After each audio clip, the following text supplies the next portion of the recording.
Você tem aliança no dedo, tem marido em casa, tem uma vida construída a dois. E mesmo assim, toma todas as decisões sozinha, carrega todos os pesos sozinha, chora sozinha, sonha sozinha, enfrenta sozinha.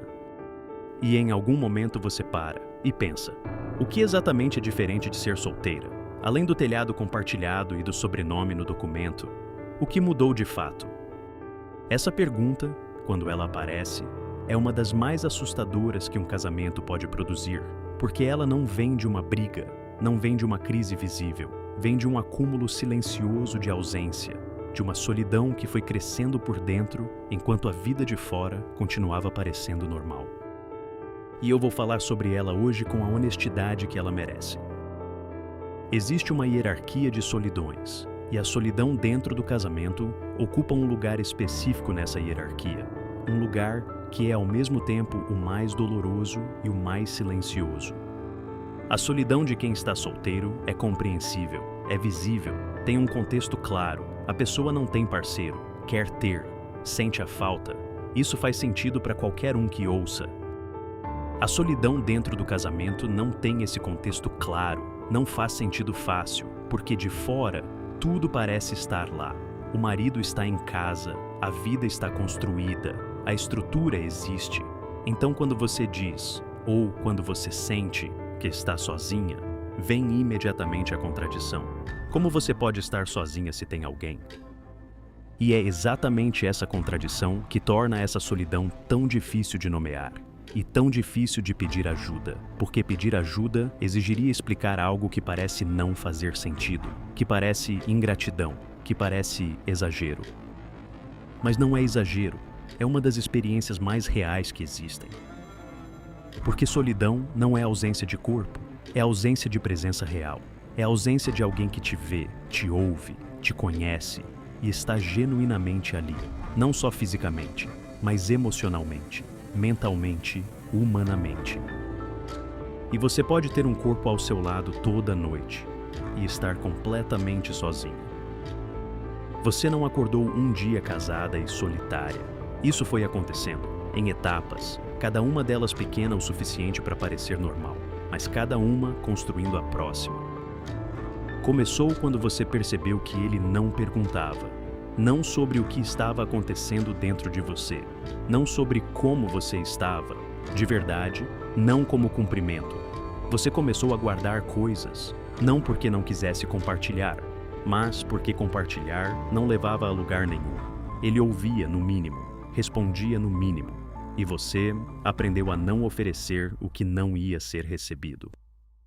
Depois você percebeu que as decisões eram suas, não porque ele te excluía formalmente, mas porque ele não estava presente no processo. Você pesquisava, você analisava, você ponderava, você chegava com a decisão pronta, e ele concordava ou discordava, mas o trabalho havia sido seu, sempre havia sido seu. Depois vieram os momentos difíceis que você enfrentou sozinha, não porque ele não estava lá, mas porque ele não sabia estar. Porque quando você precisava de presença real, ele oferecia solução. Quando você precisava de escuta, ele oferecia conselho. Quando você precisava de colo, ele oferecia distância, porque não sabia o que fazer com a sua dor. E você foi aprendendo a não precisar, a processar sozinha, a resolver sozinha, a se recompor sozinha, a se tornar, dentro do seu casamento, autossuficiente de uma forma que não deveria ser necessária. Porque você não deveria precisar ser autossuficiente dentro de um casamento. Você deveria poder ser vulnerável, deveria poder precisar, deveria poder não saber e ter alguém ao lado que fica, que aguenta, que está presente mesmo quando é difícil estar presente.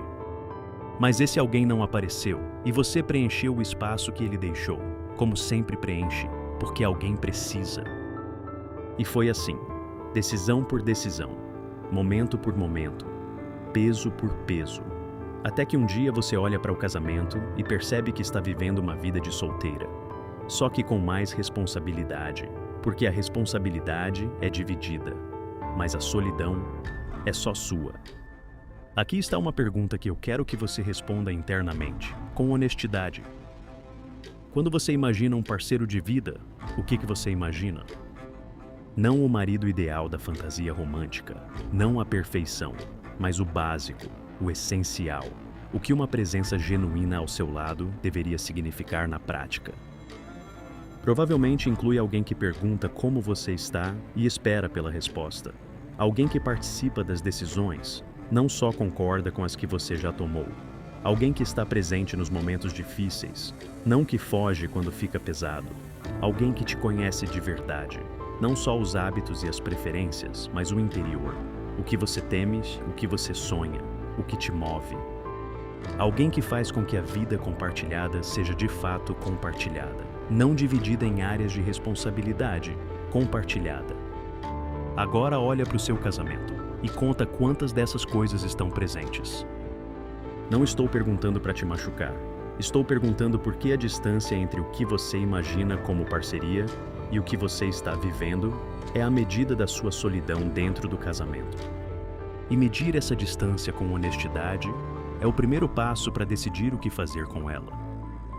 Existe uma armadilha específica que mulheres que se sentem sozinhas dentro do casamento frequentemente caem e que, paradoxalmente, aumenta a solidão.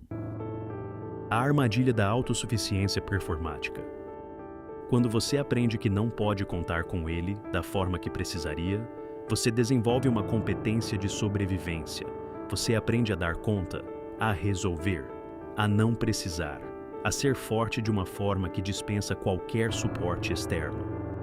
E isso se torna uma identidade. Você se torna a mulher que resolve, a mulher forte, a que não precisa de ninguém, a que está sempre bem. E há um alívio nisso, há uma proteção, porque não precisar significa não se decepcionar, não pedir significa não ser rejeitada, não mostrar vulnerabilidade significa não se expor ao risco de não ser recebida.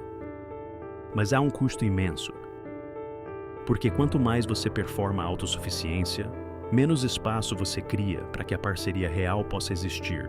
Você fecha a porta da própria vulnerabilidade e fecha junto a possibilidade de ser realmente vista e realmente suportada. E aí, você se encontra num ciclo. Você se sente sozinha porque ele não está presente da forma que precisaria. Mas você também não deixa espaço para ele estar presente porque aprendeu a não precisar. E como ele não é chamado a estar presente, ele não desenvolve a capacidade de estar e você continua sozinha. Quebrar esse ciclo exige que você faça algo que vai contra tudo que aprendeu dentro desse casamento. Exige que você precise, de verdade, que você mostre que precisa, que você crie a oportunidade para ele aparecer, ou para você descobrir que ele não vai aparecer. Porque ambas as respostas são informação, e informação é o que permite decisões conscientes. Existe uma pergunta que vive dentro de você, que aparece nos momentos mais silenciosos, às 3 da manhã, no trânsito sozinha, no banho quando ninguém está olhando. A pergunta é: se eu soubesse então o que sei agora, eu teria casado? Essa pergunta assusta, porque qualquer resposta que não seja um sim imediato e convicto parece o começo do fim. Parece trair tudo o que foi construído. Parece ingratidão com o que existe. Mas essa pergunta não é o começo do fim. É informação. É um mapa de onde o casamento está. E mapas precisos, mesmo quando mostram lugares difíceis, são sempre mais úteis do que mapas que mentem. Se a resposta for não, você tem uma informação muito importante sobre como você se sente dentro desse casamento, sobre o que está faltando de uma forma que é fundamental e sobre o que você precisa enfrentar, consigo mesma e com ele, antes que mais tempo passe. Se a resposta for sim, mas você também tem informação sobre o que ainda existe, sobre o que ainda vale e sobre o que precisa mudar para que o sim seja mais inteiro. Em nenhum dos casos, a resposta é: ignora a pergunta e continua como está. Quando você chega à clareza de que está vivendo dentro do casamento uma solidão que não deveria existir, o que você faz? Primeiro, para de normalizar. A solidão dentro do casamento não é normal, não é destino, não é o preço que toda mulher casada paga pela estabilidade. Ela é um sinal de que algo que deveria estar presente não está. E sinais merecem atenção, não normalização. Segundo, nomeia o que está sentindo, para você mesma primeiro, sem minimizar, sem qualificar com "mas ele é um bom homem" ou "mas poderia ser pior". Simplesmente, eu me sinto sozinha dentro do meu casamento. Isso é verdade, e verdade merece ser nomeada. Terceiro, tenha conversa. Não a conversa de acusação, a conversa de exposição honesta. Eu me sinto sozinha. Não porque você faz algo conscientemente errado, mas porque há uma forma de presença que eu preciso e que não está acontecendo. E eu preciso que a gente fale sobre isso. Essa conversa é assustadora, porque expõe, porque cria risco, porque a resposta dele pode confirmar o que você temia. Mas o silêncio já está confirmando. Só que devagar, e devagar custa mais. Quarto, observa a resposta dele com atenção. Não o que ele diz, o que ele faz depois. Porque depois de uma conversa dessa, se ela acontecer de forma honesta, você vai ter informação muito clara sobre se há disposição real de mudança.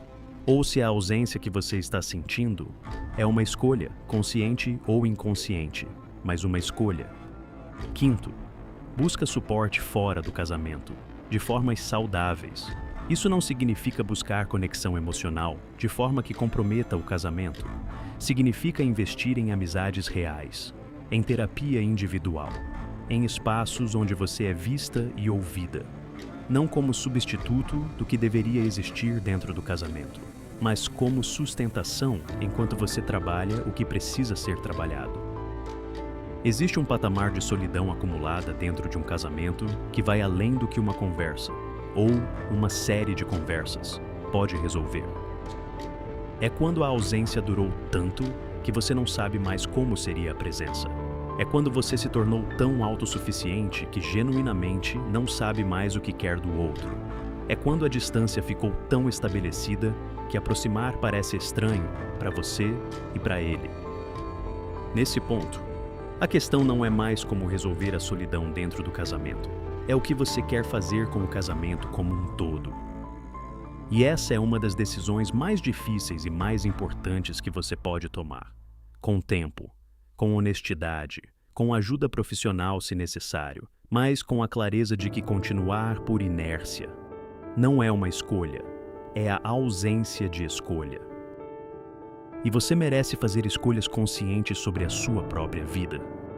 Solteira sem ser solteira. Essa é uma das solidões mais difíceis de explicar, porque não tem o contexto que tornaria a solidão compreensível para quem está de fora. Tem aliança no dedo, tem marido em casa, tem vida construída. E tem solidão profunda, silenciosa, persistente.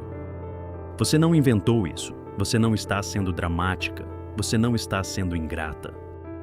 Você está sendo honesta sobre algo que precisa ser nomeado. E nomeado pode ser trabalhado, pode ser confrontado, pode, se houver vontade dos dois lados, ser mudado. Mas para isso, precisa primeiro ser dito. E você acabou de dar o primeiro passo.